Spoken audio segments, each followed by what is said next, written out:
மண்டையிட்ட கேக்குறீங்க ஐயா. இந்த பெண்கள் தான் எங்க கண்ணுன்றாங்க. கண்ணை நோண்டி உங்க கையில வச்சிருக்கீங்க. சுகாதாரத்துறை அமைச்சர் எங்களுக்கு என்ன பண்ணாரு? கவர்மெண்ட் வேலை பாக்குறாங்கன்றாங்க. கவர்மெண்ட் இந்த மாதிரி இருக்குன்றது வெளி உலகத்துக்கு தெரியல. எங்களுக்கு ஒரு மடி பிச்சை போடுங்க ஐயா. பைசா போட்டாச்சு. இன்னொரு 5 வருஷம் தான் எங்களால முடியல.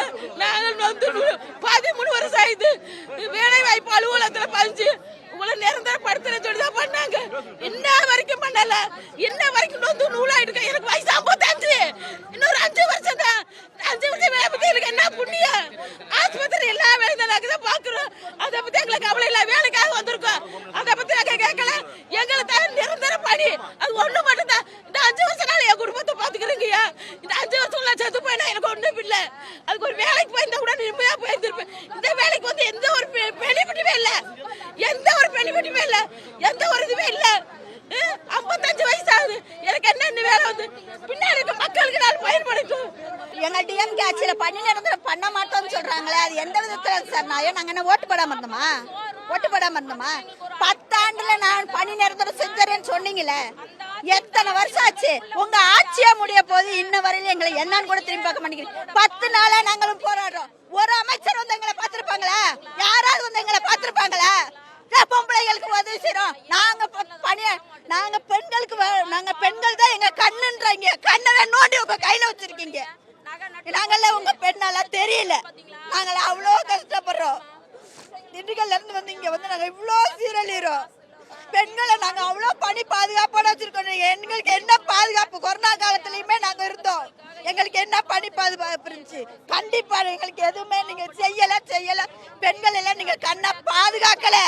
எங்க குடும்பம் தத்தளிக்குது. அதுக்கெல்லாம் காரணம் உங்க வீடியோல. எங்க அமைச்சர், எங்களுக்கு சுகாதாரத்துறை அமைச்சர் எங்களுக்கு என்ன பண்ணாரு? அமைச்சர் சொல்றாரு. எங்களுக்கு என்ன பண்ணாரு? அந்த ஆட்சியில பண்ணாங்க. அப்ப அந்த ஆட்சியில இருந்தவங்க எந்திருக்க வேண்டியதானே? ஏன் இந்த ஆட்சிக்கு வந்தீங்க? ஏன் 10 வருஷம் பணியில இருக்கிறவன பணி நிரந்தரம் பண்றேன்னு ஏன் வாக்குறுதி கொடுத்தீங்க? நம்பிதானே போட்டோம். இத்தனை குடும்பத்தை நடுத்தோர்ல நிக்க வச்சுட்டீங்களே.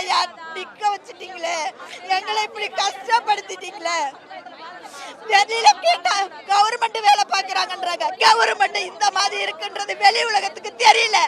நாங்க படுற கஷ்டம் தெரியல. நாங்க படுற வேதனை தெரியல. நாங்க படிக்கிற கண்ணீர் தெரியல. 10 நாள் ஆகுதுங்க. குழந்தை என்னாச்சு ஏதாச்சு ஒண்ணுமே தெரியல. 10 நாள் ஆகுது சாமி. நாங்க மனுப்பிச்சு விட்டு கேட்கிறோம். எங்களுக்கு இந்த வேலை நிரந்தரம் படுத்து கொடுத்துங்க. வீட்டுக்காரர் இருந்து 8 மாசம் ஆச்சு. என்ன பண்ணதுன்னு தெரியல. உங்ககிட்ட மண்டையிட்ட கேட்கறீங்க. எங்களுக்கு ஒரு பிச்சை மாடுங்கய்யா. டயத்துல பர்மனெண்ட் பண்ணணும் தாங்க. இல்லைங்க ஐயா. எங்களுக்கு உங்களோட ஆதரவு எங்களுக்கு கண்டிப்பா வேணுங்க ஐயா. இதுக்கு மேல நாங்க எப்படிங்க ஐயா உங்களுக்கு உங்ககிட்ட கேட்கறதுனே எங்களுக்கு தெரியலைங்க ஐயா. 13 வருஷம் ஆச்சு ஐயா நாங்க வேலைக்கு ஜாயின் ஆகி நிரந்தரப்படுத்துவோம் சொல்லி கலெக்டர் ஆபீஸ் மூலியமா தாங்க ஐயா நாங்க வேலைக்கு வந்தோம். 13 வருஷம் ஆச்சுங்க ஐயா. எங்களுக்கு ஒரு மடி பிச்சை போடுங்க ஐயா. இதுக்கு மேல என்ன பண்ணதுன்னு எங்களுக்கு தெரியல. என் வீட்டுக்காரர் இருந்து 8 மாசம் ஆச்சு. என் பிள்ளைக்கு 2 விட்டுட்டு வந்து 10 மாசம் ஆச்சு. கோமரி பிள்ளைங்க இப்ப இருக்கிற சூழ்நிலை அந்த மாதிரி இருக்குதுங்க ஐயா. குழந்தைகளுக்கு வயசு பிள்ளைங்க என்னாச்சோ ஏதாச்சோ பெண் குழந்தைகளை கூட இந்த காலத்தில் விட மாட்டேங்கிறாங்க. பாட்டி தாத்தாவில் கூட விட மாட்டேங்கிறாங்களே. நான் என்ன பண்ணிட்டு கடவுளே உங்களை ஒரு நான் கடவுளை மணிட்டு கேட்கறேன். எங்களுக்கு ஒரு வாழ்வாதாரம் கொடுங்க. நான் ஒரு விதவை சாமி. எங்களுக்கு வாழ்வாதாரம் கொடுங்க சாமி. இதுக்கு மேலே எங்களுக்கு கேட்கறதுக்கு சத்து இல்லைங்க ஐயா. 10 நாளாக என் குழந்தையில விட்டுட்டு வந்துட்டேன். எனக்கு சொந்த பந்தம் யாரும் இல்லை. சாதி சண்டை யாரும் இல்லை. நானே வாடகை 7000 ரூபாய் வாடகையில் இருக்கிற சாமி. திருப்பூர் மாவட்டம். எனக்கு ஒரு வேலை விடுங்க ஐயா. ஐயோ கடவுளே என்ன பண்றதுன்னே தெரிய மாட்டேங்குது. நீங்க சொல்லுங்க ஐயா.